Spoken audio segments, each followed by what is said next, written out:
દેવાધીન જગત સર્વમ.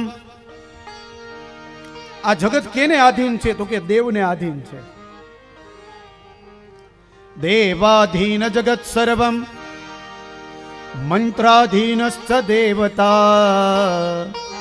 આ જગત દેવને આધીન છે. તો દેવ કેને આધીન છે? તો કે એ મંત્રને આધીન છે. સાહેબ, તમે જેટલા મંત્ર બોલો ને એટલા દેવતાઓ રાજી થાય, કારણ કે મંત્રને આધીન છે. દેવાધીન જગત સર્વમ મંત્રાધીનશ્ચ દેવતા. તે મંત્ર બ્રાહ્મણાધીન, તે મંત્ર બ્રાહ્મણાધીન. એ મંત્ર કેને આધીન છે? તો કે આ બધા બ્રાહ્મણો બેઠા છે ને, એ મંત્ર એને આધીન છે. સાહેબ, અને એટલા માટે તસ્માત બ્રાહ્મણ વંદયે, એટલા માટે બ્રાહ્મણોને વંદન થાય છે. સાહેબ, એટલે ગૌરવ લેવો જોઈએ. આપણે બ્રાહ્મણ કુળમાં આપણો જન્મ થયો છે. કોઈ પણ વ્યક્તિ આવે નહીં, બ્રાહ્મણ કદાચ ભણેલો હોય, ન ભણેલો હોય, જ્ઞાની હોય, અજ્ઞાની હોય, પણ એ સદા એ પૂજ્ય સમાન છે.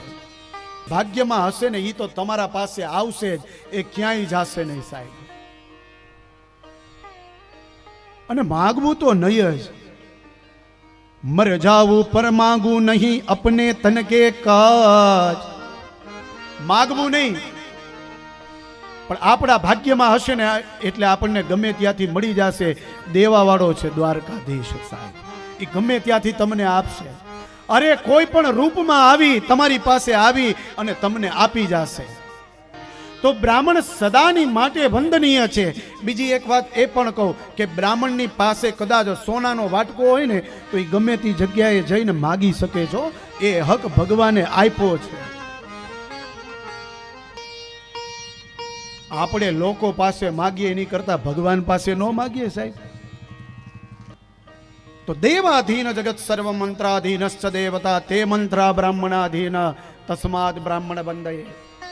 એવા આપણે સૌ બ્રાહ્મણ છે. સાહેબ,